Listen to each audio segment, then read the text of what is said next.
Haaromsi diinagdee kana murtaa'e kun murtii hadhaawaadha. Ibsa muummicha ministeeraa Dr. Abiy Ahmad filannoodhaaf yeroo waggaan tokko nu hafutti murtii kana murteessuun baay'ee ulfaata. Akkasuma akkaataan baankileen deemaatiin jiran sirrii natti hin fakkaatu. Akkasuma hojjetaa mootummaa mindaa gadi aanaa qabuuf ammoo dachaa sadiin mindaa isaanii ni dabalaaf. Mee ibsa muummicha ministeeraa Dr. Abiy Ahmad kana guutuu isaa isiniif hin dubbisa. Akkasuma haalli sharafaa rantaname maal fakkaata? Gatii warqii dabalatee jechuudha. Akkasumas keessatti ammoo akka dhuunfaatitti yaada isiniif kennu tokkoon qaba. Keessattuu namoonni waa'ee gabayaa gurraacha akkamii gabayaa gurraacha namoota jettan namoota wanni kun isiniif hin galiin jechuudha. Haga tokko waan naagalirraa addaan isiniif baasa. Ana Abduu Moobaala Biraahi bagara deebiidhaan gara chaanaala kiyyaa dhuftan isiniin jedha. Mee yaada kiyya xiqqoo takka kennadheetiin gara ibsa muummicha ministeera Dr. Abiy Ahmad ittiin achi darba. Akkasuma waa'ee sharafaallee haga tokko gurraan isin buusa jechuudha. Namoonni hedduun waa'ee kana irratti fakkeenyaaf yeroo hedduu yoo waa'ee sharafaa amma dhiheenya kana dubbannutti jechuudha. Gabayaan gurraachi hoo akkamii gabayaa gurraachi meeqaan jira kan jedhudha. Akkasuma gartee namni waa'ee kana irratti doolaarri ol ka'ee jireenyi qaala'aa akkas waan jedhu qofa irratti haasawama. Duuba akkam namni keenya akkam ta'uu qaba keessattuu gartee warri biyya keessaas haa ta'u namoonni biyya alaatis nam tokko fakkeenyaaf amma yeroo hedduu warri alaa mallaqa qabutu irra fayyadama jenna. Garuu yoo itti fayyadame kan biyya keessaallee an akka nama tokkootitti faayidaa qaba jedheeti yaada. Dura tokkoffaa gabayaa gurraacha warri jettan. Gabayaa gurraacha wannummaan kunuu kan baheef gabayaa gurraacha hambisuuf yoo ammatti hafuu baatellee fuula duraaf gabayaa gurraacha wanni jedhamu hin jiru. Tartiibni gaafa duraa gabayaa gurraacha jedhamu sun amma hafee kun ammoo seera biraati jechuudha. Jechuun gabayaa bilisaa jechuudha. Kana jechuun baankonni hundinuyyuu waa'ee sharafaa ni hordofuu ni hojjetu akkasuma namni dhuunfaallee hojjetuudha danda'a. Gabayaa gurraacha wanni jedhamu sun ni hafaa jechuudha. Akkaataa isaan ibsatti kennanii fi akkaataa gartee seera kana keessatti isaan dubbatanilleen akkasiidha. Akkaataan itti gartee seera kanaa ittiin biyyoonni birootti fayyadamaa jiran jechuudha. Kanaafuu gabayaa gurraacha wanni jedhamu sun ni hafaa kan seerri kun hojiirra ooleef illeen tokko san hambisuudhaaf jechuudha. Jechuun ammaaf tarii jiraachuu danda'a. Karaa biraatiin ammoo jireenyi ni qaalawaa doolaarri gartee yeroo ol ka'etti mallan Itoophiyaadhaa waa hin bitu namoonni harka qalleeyyiin miidhamaa kan jiru dhugaadha. Ogeeyyiilleen kana jechaati jiru. An amma akka nama dhuunfaatitti yaada kiyyaadhaan kan isinii qoodaa jiru kanarratti jechuudha. An akka kiyyatti fakkeenyaaf amma wanni kun akkuma gartee jireenyi qaala'utti yeroodhaaf haga tokko gartee shoorarkaan jiraachuu danda'a. Akkuma jireenyi qaala'u wantoonni dabalataa hedduutu argamaa jechuudha. Mallayni kun kaliqiidhaan argamee fi akkasuma gartee waan kanaaf kan biyyattiin haga qabdullee hojiirra oolchituu fi akkasuma kan kennaa isiin addunyaarraa arganne keessaa fakkeenyaaf biiliyoona 13.5 arganne jedhanii kun hundi isaatiiyyuu gartee yeroo gara misoomaatitti seene fakkeenyaaf baankota hundaafuyyuu raabsame akkasitti gartee yeroo gara hojiititti seename carraan hojiidhaa bal'atu gartee fakkeenyaaf misoomni duraan karatti dhaabbate sitti fufamaa akkasuma gartee misoomni haareenni wantoonni biraallee haareenni ni jalqabamaa jechuudha. Duuba kanaafuu qaala'insa jireenyaati yookiin mallayni waan bitu waan jedhamu san taa'anii boohuu qofa osoo hin taane gara hojiitti tarkaanfatu jechuudha. Listiroo irraa haga suuq badaratiitti Oromoo jechuun nuti Oromoon fakkeenyaaf yeroo hedduu carraan mallaqa argatuudhaaf biyya namaa jira qofa irratti jechuudha kan nuti amannu. Irra guddaa akkasiidha. Fakkeenyaaf warra daboof qofa kan dhufee Oromiyaatti fayyadamu jechuudha. Isaan maa fayyadaman jechuu kiyyaamiti.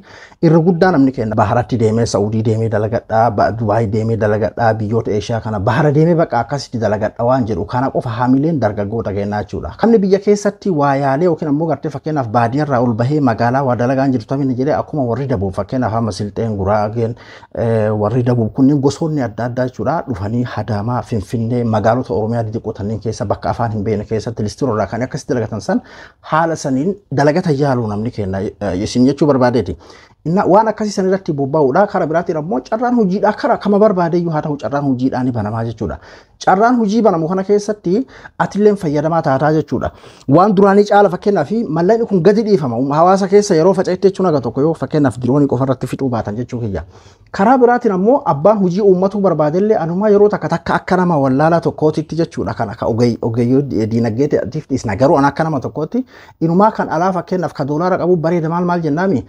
Carraa kana keessa namni hojii eegaluu barbaadu kan waa xiqqashoo harkaa qabu yeroo kana keessa hojii yoo eegale yeroo fakkeenyaaf wanni kun tasgabbii godhatee haga tokko gartee mallayni kun faca'ee hojiirra ooletti jechuu kiyya. Yoo hojii eegalte yeroo kanatti fakkeenyaaf akkuma reefuu jenne carraa misoomaa ni jira waa ijaaratu jira mootummaa fakkeenyaaf piroojeektii adda addaa gadi dhiisa. Misoomni tokko asitti fakkeenyaaf piroojeektiin tokko asitti eegale nama 100 achi keessa hojjeta. Namni 100 achi hojjetu sun mallaqa achi argatu san ittiin nyaata. Ati yoo hoteela banatte fakkeenyaaf irraa fayyadamte jechuudha. Yoo mana uffataa qabaatte namni sun uffataan bitata. Yoo mana moobaayilaa qabaatte namni sun moobaayilaa bitata. Haga duraanii caala sochiin jiraataa jechuudha. Kanaafuu kana akkaatuma gartee miidhaa qabu sanitti ogeeyyiin diinagdeellee kana osoo haga tokko hawaasa kenna osoo gorsanii. Haala gartee fakkeenyaaf namni biyya namaa deemaa malee bar achi yoo dhaqe maal dalagallee miti beeke namni kenna. Achi dhaqee achirraa mallaqa argadhaa qofa xiyyeeffannaa nama kennaa jechuudha. Garuu ammoo biyya keessatti yoom yaalee listiroo nama biraati kan dalagu kuulii kan dalagatu nama biraati kan dhagaa cabsu nama biraati muraasa jechuudha haala akkasii sanirratti fakkeenyaaf carraa jiru kana hundatti namni itti fayyadamee yoo jedhe arganni ni dabala ka duraan fakkeenyaaf hatta akkasuma namoonni mallaqa gurguddaa qabanis ka duraan miiliyoona dalagatu miiliyoona lama dalagatu danda'a carraan gartee fakkeenyaaf namni waa bitatu waa gurguratullee ni dabala jechuudha ati yoo fakkeenyaaf listiroo xaragu ka duraan yoo guyyatti nama 50 xaragaatiin oole yookiin ammoo nama 20 xaragaa oole arraan tan 40 50 ta'uu danda'a jechuudha walumaa gala sochiin ni dabala jedheeti jira kun beeki yaada normaal akkanumatti jechuu kiyya malee ka waa'ee ogummaa kan ka ogeeyyoota diinagdeedhaatiif dhiisnaa jechuudha kanaafuu kanarratti of qopheessuu qabna nuti akka sabaatitti jechuudha akkuma amma jenne nama achi jiruuf yoo beekee akkasii gartee kallattii eeggateetiin seenee akka warra dabuubsanitti seenee kallattii akkasii itti fayyadamu taate tarii irra fayyadamuu iyyuu danda'a jechuudha.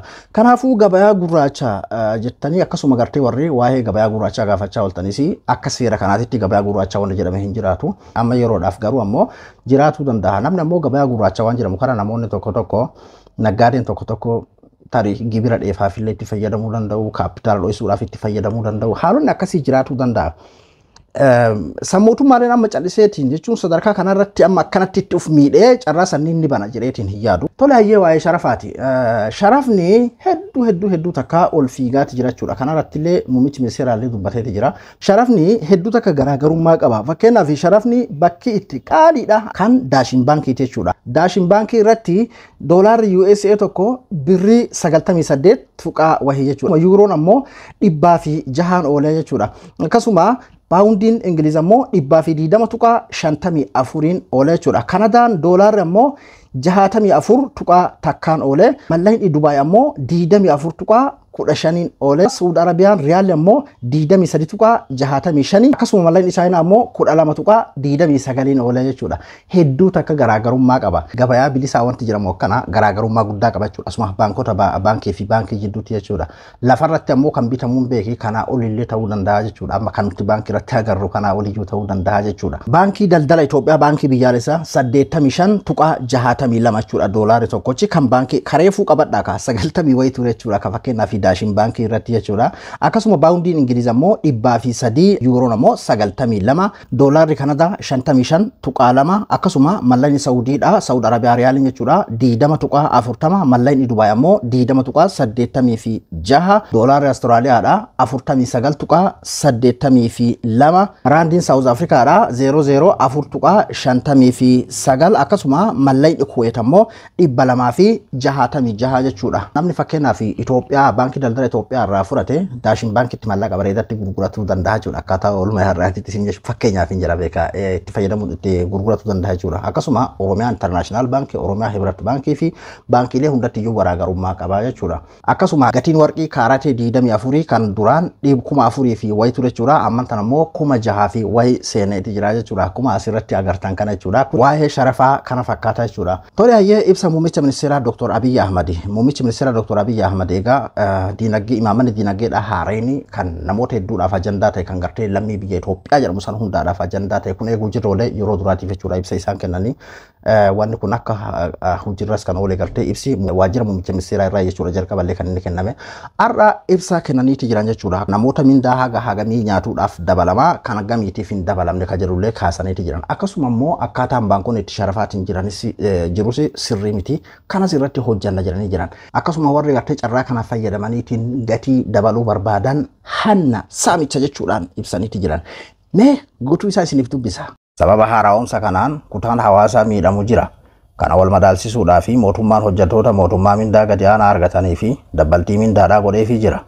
Haara'umsa hiyyeessa miidhuu hin hordofnu jennee qaamolee adda addaa waliin marii gochaa turreef bu'aa gaarii argannee jirra. Haara'umsa kana kan adda godhu harka qalleeyyii irratti waan xiyyeeffatuufidha. Haara'umsa kanatti callisnee hin galle hayyoota addunyaa hedduu waliin irratti mari'annee jirra. Haa ta'u malee haara'umsi kun namoota ulee guddaadhaan rukutu qaba. Warra kotorbaandii hojjetan miidha. Gatiin doolaaraa gabaa gurraachaa fi baankiidhaa yeroo wal fakkaatu garatti daldala kana geessan hin qaban. Miidhamaan tokko hojjetaa mootummaati. Hojjetaan mootummaa mindaa ji'aa birrii 1,500 argatu jira.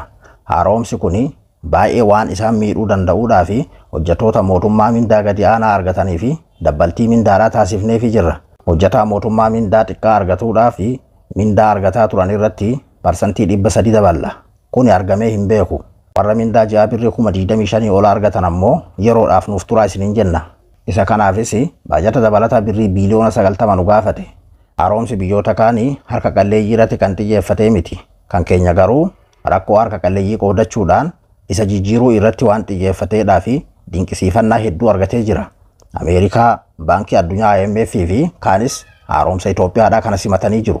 Garuu haaromsi kun bu'aa guddaa waan qabuuf murteessine malee rakkoos qaba. Yeroo filannoodhaaf waggaan tokkoo fi walakkaan hafutti murtee akkasii murteessuun ulfaataadha. Akka qoricha koosootti kan hadhaa'uudha. Rakkoo jiru furuudhaa fi osuma hadhaa'uu liqimsuun dirqama ta'a. Kana kan murteessitu yoo dhalootaadhaaf yaadda ta'e malee filannoon osoo dhiyaachaa jiru murtoo akkanaa fudhachuun ulfaataadha. Boruma lafaa kaanii kan birriidhaa fi warqee itti hammaaranii miti. Miidhaa inni fidu keessaa tokko qaroominsa jireenyaa ta'uu danda'a. Kana to'achuudhaaf mootummaan qophiidha. Dhaabbilee lafumaa ka'uudhaan daballii sharafa alaa dhagahuudhaan gatii dabalan saamuudha jechuudhaan ibsan. Dabalataan mootummaan deeggarsa bittaa boba'aadhaaf taasisuu itti fufa. Itoophiyaan bittaa boba'aadhaaf kan oolu birrii biiliyoona 100 ol ramadee jira. Kana dura garuu mootummaan baasii xiqqeessuudhaaf jecha deeggarsa boba'aadhaa jala jalaan dhiisaa ture. Waa'ee riifoormii kanarratti nuyi humna bittaa birrii Itoophiyaadhaa gadi hin kuffisne. Gabahaadhaan wal fakkaataa keessa galchine malee haaromsa diinagdee Itoophiyaan raggaasifteen gatiin sharafa doolaaraa fedhii gabaadhaan akka murtaa'u erga ta'ee guyyoota muraasa keessatti sharafni doolaaraa baankiileen hojiirra oolchaa jiraniin doolaarri tokko birrii 55 irraa ka'uudhaan birrii 85 oliin hanga sharafamutti gahee jira. Tarkaanfiin sharafa irratti baankiileen fudhachaa jiran sirrii miti. Kunis hojii dabalataa gaafata. Gabaa ilaalaa murteessaa yeroo jennu doolaara tokko birrii 50 irraa 70 godhaa hin jenne nuti. Adeemsi amma itti jirtan garuu sirrii natti hin fakkaatu. Garaagarummaa gabaa gurraachaa gidduu jiru xiqqeessuudha kan jenne. Garaagarummaan gabaa gurraachaa fi baankota gidduu jiru haa xiqqaatu jenne malee yeroo baankonni 70 galchan gabaan gurraacha irraa 130 galataanaan gatii hin qabu. Kun hojii dabalataa barbaada. Gabaa gurraacha kan xiqqeessu hojii dabalataa hojjechuu qabna. Dabalataan riifoormiin Itoophiyaan hojiirra oolchite baankii daldala Itoophiyaadhaa kufaatii irraa oolchuudhaafi. Haaromsa kana yeroo hojjannu baankii daldala Itoophiyaadhaa oolchuu qabna jennee hojjechaa turre. Baankiin daldala Itoophiyaadhaa dhaabbata baay'ee murteessaadha. Yoo haaromsa kana hojiirra hin oolchine baankiin daldala Itoophiyaadhaa ni kufa. Waggoota baay'eedhaaf baankiin daldala Itoophiyaadhaa hojii piroojektootaaf kan oolu imaammata bu'aa parsantii 27 jiruun boondii gurguraa ture. Pirojektoonni hojjetamuu jalqaban ammoo hin xumuramne waan ta'eef baankii daldala Itoophiyaadhaatiif deebisanii kaffaluu hin dandeenye. Boondii gurguraa ture ammoo hin kaffalu taanaan kufuu isaati. Kanaaf dhaabbilee liqaa kennan baankii daldala Itoophiyaadhaaf IMF'dhaaf yeroo mari'annu baankii daldala Itoophiyaa deeggaruudhaaf kan oolu doolaara miiliyoona 700 fi isaa ol yoo kennitan malee haaromsicha kana hin fudhannu jechaa turre. Baankii daldala Itoophiyaadhaa sababa imaammata mootummaa dadhabbiidhaan yoo kufee haaromsi kun bu'aa hin qabu. Dhaabbata kufaatii irraa ooluu qabuudha. Yoo diigame garuu baankonni dhuunfaadhaa humna xiqqaa waan qabanii fi amanamummaan isaan irratti gatamu ni hir'ata. Isin dhiisii baankii mootummaayyuu kufee jira jedhamee kan isin amanu hin jiru. Baankiin daldalaa oolchuun isinis baankota dhuunfaadhaa oolchuudha. Itoophiyaan riifoormii kana hojiirra oolchuu ishee irraa kan ka'e dhaabbileen liqaa kennan akka baankii addunyaa fi IMF liqaa yeroo dheeraa deeggarsaa fi liqaa irra jiru kaffaluudhaaf kan gargaaru waliigalaan doolaara biiliyoona 16 ol kennaniifii jiru. Murtee hadhaawaadha jedhanii jechuudha kan isaan ibsan. Muummichi ministeera Dr. Abiy Ahmad murtee hadhaawaa kana osoo beeknu ibsine jechuun nama uummataaf yaadu waan taaneef paartii uummataadhaaf yaadu waan taaneef yeroo filannoodhaaf waggaan tokko hafutti murtee kana murteessine waan hawaasa keenyaaf yaadnuu fi kuni murtee dirqama nuti ta'eeti jedhanii jiran as keessaa kaa'isin jechuun murtee hadhaawaadha dirqama nuti ta'eeti kan jedhu jechuun haaluma gartee akkaataa addunyaan ittiin sochootudha. Alammallee irra deebi'ee akka nama tokkootitti wanni gabayaa bilisaa jedhamu kun jechuun hawaasa keenya dhugaadha amma wanni kun irra guddaa jechuudha. Biyyatti san guutuu yoo miidhayyuu hawaasa keenya harka qalleeyyiidha kan inni miidhu. Ammoo hawaasni biyya sanii harka qalleessa taajirri barfagaatee gubbaa sanirraa nama gadi ilaala. Harka qalleeyyiin ammoo gadii tana waan nyaatee dhuguu dhabaadhaaf beelaadhaaf miidhamaa jechuudha. Yeroo adda addaatti fakkeenyaaf namni miileen hagasii beelawe namni miileen haganaa beelawe miileen lakkaansanii ala miileena meeqa kan gartee namni tokko quba hin qabne kan gartee beelaa akka beelaan du'u kan gartee beelaan miidhame akkasumatti miidhamaa ta'eetiin hafu jechuudha. Hawaasni keenya harka qalleessa. Haa ta'uti ammoo akkuma amma jenne kana haga danda'ameen irratti xiyyeeffatee namuu irratti itti fayyadamuu qaba jechuudha. Keessattuu gara hojiitti bobba'u carraa hojii banamutti fayyadamuu namni keenya kanarratti fayyadamuu qaba jechuudha. Ana Abduu Moobaala Biraayii hanga qophii biraatti warra deebinutti nagaan naa tura.